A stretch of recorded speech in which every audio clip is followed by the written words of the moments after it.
क्या तुम सच में जीनियस हो? अगर जीनियस हो तो मुझे इस क्वेश्चन का आंसर कमेंट बॉक्स में बताओ। और अगर नहीं आता है तो कोई बात नहीं है, मैं इस शानदार क्वेश्चन को आज शानदार तरीके से तुम्हारे दिमाग में घुसाता हूँ। आओ देखो, क्वेश्चन है हमारा, एक वृक्ष का ऊपर का भाग जो आंधी से टूटकर पृथ्वी पर जा लगा है। आओ देखो, सबसे पहला काम, अब क्या करो, क्वेश्चन को एक एक लाइन पढ़ो और समझो, उसके बाद स्टेप बाय स्टेप उसका फिगर ड्रा करो। देखो क्वेश्चन क्या है हमारा, एक वृक्ष का ऊपर का भाग जो आंधी से टूटकर पृथ्वी पर जा लगा है। चलो मान लिया जाए कि वृक्ष है, ठीक है। इसका ऊपर का भाग मान लिया जाए कि इसका ये भाग जो ऊपर वाला है, आंधी आया होगा और जोर से आंधी आने के कारण ये टूट गया होगा और टूट करके जमीन पे ये जा करके गिर गया होगा। चलो ये जमीन मान लेते हैं हम लोग। यहाँ से ये टूटा और टूट करके क्या हुआ, जमीन पे जा करके लग गया। चलो ये देखो, ये वाला पार्ट जो टूटा हुआ पार्ट है हमारा, यहाँ से यहाँ ये टूटा हुआ पार्ट है, यही पार्ट इस साइड जा करके ये लदक गया। ऐसे देखो, ये वाला पार्ट यहाँ पर जा करके इस टाइप से लदक गया, जमीन पे लदक गया, ये जा करके पृथ्वी पर जा लगा, जो पृथ्वी से 30 डिग्री कोण बनाता है। कितने डिग्री कोण बना रहा है ये? 30 डिग्री का कोण बना रहा है। वृक्ष के जड़ से, जड़ कौन है? देखो ये वृक्ष है हमारा, ये जड़ यहाँ है, जड़ हमेशा नीचे होता है, शिखर हमेशा ऊपर होता है। वृक्ष के जड़ से उस बिंदु की दूरी जहाँ वृक्ष का ऊपरी सिरा पृथ्वी को छूता है, ये बिंदु यही ना छूता है पृथ्वी का ऊपरी सिरा, यही ना ऊपरी सिरा गिरा यहाँ पे, और यहाँ पे जाके छू रहा है, छूता है, 25 मीटर है। दोनों के बीच का डिस्टेंस कितना है? 25 मीटर है। तो वृक्ष की आरंभिक ऊंचाई ज्ञात करें। यानी जब वृक्ष नहीं टूटा था उस समय इसकी ऊंचाई क्या थी, ये ज्ञात करना है। मुझे उम्मीद है कि तुम्हें ये क्वेश्चन अच्छी तरीके से समझ में आ गया होगा। अब हम कैसे इस क्वेश्चन को अप्रोच करेंगे, ये ज़्यादा हमारे लिए इम्पोर्टेंट है। हमने फिगर तो यहाँ ड्रा कर दिया है, अब स्टेप बाय स्टेप इसका हमें सॉल्यूशन देखना पड़ेगा। देखो प्यारे बच्चों, यहाँ पे 30 डिग्री हमारा उन्नयन कोण दिया हुआ है और यहाँ पर कितना है हमारा, 25 मीटर मालूम है। अब जरा तुम गौर करो कि ये, मान लो कि ये ए बी आपका पेड़ है, बिंदु सी से ये टूट गया और टूट करके यहाँ पे ये लदक गया है। लदकने का मतलब जब ये जमीन पे गिरा होगा कि इस बिंदु का मान डी दे दो। आप देखो, गौर करो जरा कि ये जो टूटा हुआ पार्ट यहाँ है, यही टूटा हुआ पार्ट जमीन पे आएगा। ये तो बात तुम्हें समझ में आ रही होगी, क्योंकि ये टूटा हुआ पार्ट है ना। टूटा हुआ पार्ट जो यहाँ से टूटेगा, सेम वही पार्ट यहाँ पे जमीन पे आकर के लदक जाएगा। यानी हमारा एक बात तो यहाँ पे साफ पता चल रहा है कि जो AC होगा और CD होगा, दोनों आपस में क्या होगा, बराबर होगा। और क्या बोल रहा है, देखो, तो वृक्ष की ऊंचाई ज्ञात करना है। हमें ऊंचाई क्या मालूम करना है? AB क्या ज्ञात करना है? ऊंचाई, वृक्ष की ऊंचाई ज्ञात करना है।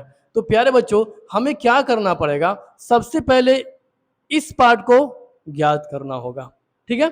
ये वृक्ष की ऊंचाई AB है, AB का मतलब क्या है कि AC और प्लस BC। हमें ना AC मालूम है और ना ही हमें BC मालूम है। हम दोनों को एक एक करके निकालेंगे और निकालने के बाद फिर लास्ट में क्या करेंगे, जोड़ देंगे। यही हमारा अप्रोच होगा। तो आओ प्यारे बच्चों, जो हमने फिगर को ड्रा किया है, हम लोग इसको भाषा के तौर पे इसको लिखते हैं। देखो क्या करते हैं, लिखते हैं हम लोग, क्या लिखेंगे, माना AB वृक्ष का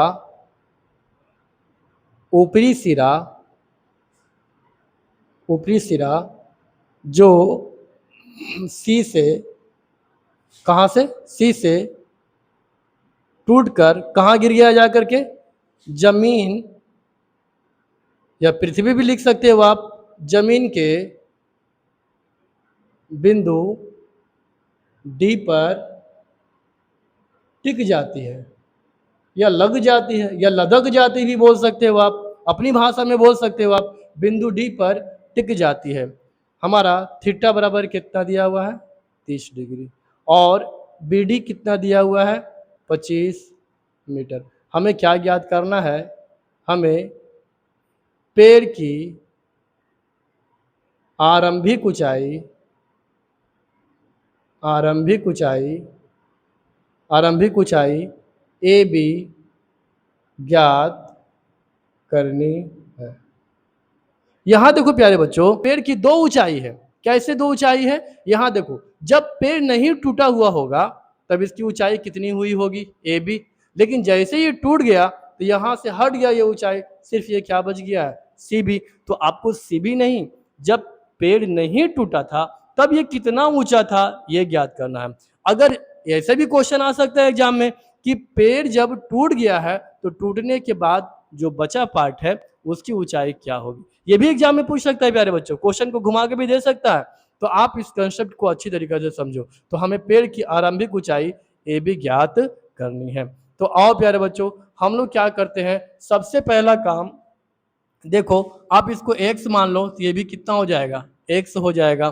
तो हमें क्या करना है प्यारे बच्चों, देखो हमें यहाँ x है यानी ये हमारा h मालूम है और ये हमारा क्या मालूम है? ये हमारा b मालूम है। तो b और h का रिलेशन किस त्रिकोणमितीय अनुपात में होता है?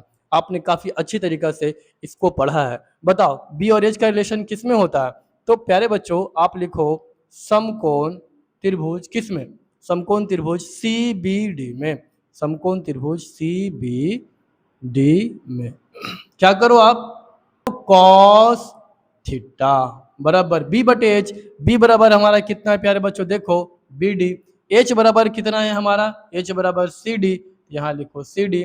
कॉस 30 का मान कितना होता है प्यारे बच्चों? बताओ। √3/2। BD का मान कितना है प्यारे बच्चों? देखो तो BD है हमारा है 25 और CD का मान हमें नहीं मालूम है प्यारे बच्चों। CD को आप x लिखो। अब क्या करो प्यारे बच्चों, देखो अब क्रॉस मल्टीप्लिकेशन करो तो कितना हो जाएगा? देखो कितना हो जाएगा? √3x बराबर 25 गुने 2। अगर x का मान निकालना हो प्यारे बच्चों तो 25 दूनी 50, 50 बटे √3। इसको समीकरण 1 मान लो। यानी हमारा x का मान कितना मालूम हो गया प्यारे बच्चों? हमारे x का मान 50 बटे √3। यानी पेड़ का जो टूटा हुआ भाग है उसकी ऊंचाई कितना हो गया? 50 बटे √3। अब हमें क्या ज्ञात करना है? ये हमारा BC ज्ञात करना है। अगर ये ज्ञात हो जाता है तो हम लोग क्या करेंगे प्यारे बच्चों? दोनों को जोड़ देंगे। तो हमें क्या करना होगा अब हमें CB या BC ज्ञात करना होगा। हमें मालूम क्या है प्यारे बच्चों? देखो हमारा B मालूम है, इस ट्रायंगल में चलते हैं तो ये P हो जाएगा, यानी P और B का रिलेशन, फिर हमें tan लेना पड़ेगा। तो हम लोग किस में चलेंगे प्यारे बच्चों? देखो पुनः समकोण त्रिभुज किसमें? समकोण त्रिभुज किसमें चलना होगा हमें प्यारे बच्चों? CBD में। CBD में क्या लेके चलेंगे हम लोग? tan थीटा यानी tan 30 डिग्री। P का मान हमें कितना मान मालूम है? CB। और BD का मान कितना मालूम है? 25। tan 30 का मान कितना होता है प्यारे बच्चों? 1/√3 यानी CB बटे कितना हो जाएगा? 25। यानी अगर हमें प्यारे बच्चों CB का मान निकालना होगा तो CB बराबर 25 बटे √3। ये मान लो आप समीकरण 2। हमें निकालना है क्या प्यारे बच्चों? देखो तो हमें निकालना है वृक्ष की आरंभिक ऊंचाई। लिखो, इसलिए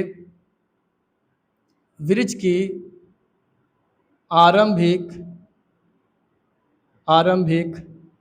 ऊंचाई बराबर क्या हो जाएगा? वृक्ष की आरंभिक ऊंचाई बराबर CAC और प्लस CB यानी AC प्लस CB।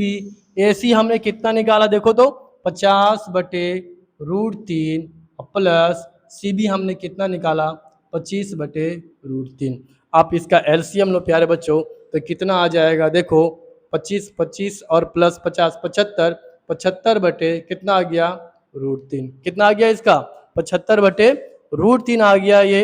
आप इसको और भी हल कर सकते हो प्यारे बच्चों। 75 बटे √3 को लिख सकते हो √3 गुने √3 बटे √3। ठीक है, अब क्या करो? 75 √3 नीचे कितना हो जाएगा? 3, 25 तिया 75 यानी 25√3। कितना आ गया प्यारे बच्चों? 25√3 मीटर। ये किसकी ऊंचाई हमने निकाला है? पेड़ की आरंभिक ऊंचाई। आप लिख सकते हो अतः पेड़ की आरंभिक ऊंचाई बराबर 25√3 मीटर। कितना आसान था प्यारे बच्चों। अगर आपने क्वेश्चन को स्टेप बाय स्टेप पढ़ा है, समझा है और उसी के अनुसार आपने अप्रोच किया है तो आपका क्वेश्चन गलत नहीं होने वाला। ज़्यादातर बच्चे क्या करते हैं एग्जाम में, क्वेश्चन को हड़बड़ी में पढ़ते हैं, गलत सलत फिगर ड्रा करते हैं और फिर आंसर उनका गलत आ जाता है और फिर पूरा मेहनत पानी में चला जाता है। प्यारे बच्चों, आपको ऐसा गलती नहीं करना है। आपको अच्छी तरीक़े से क्वेश्चन को पढ़ना है, समझना है और उसके बाद फिर आगे बढ़ना है। प्यारे बच्चों, मैंने इस क्वेश्चन को काफ़ी आसान और शानदार तरीके से तुम्हारे दिमाग में बैठाने की कोशिश किया हूँ।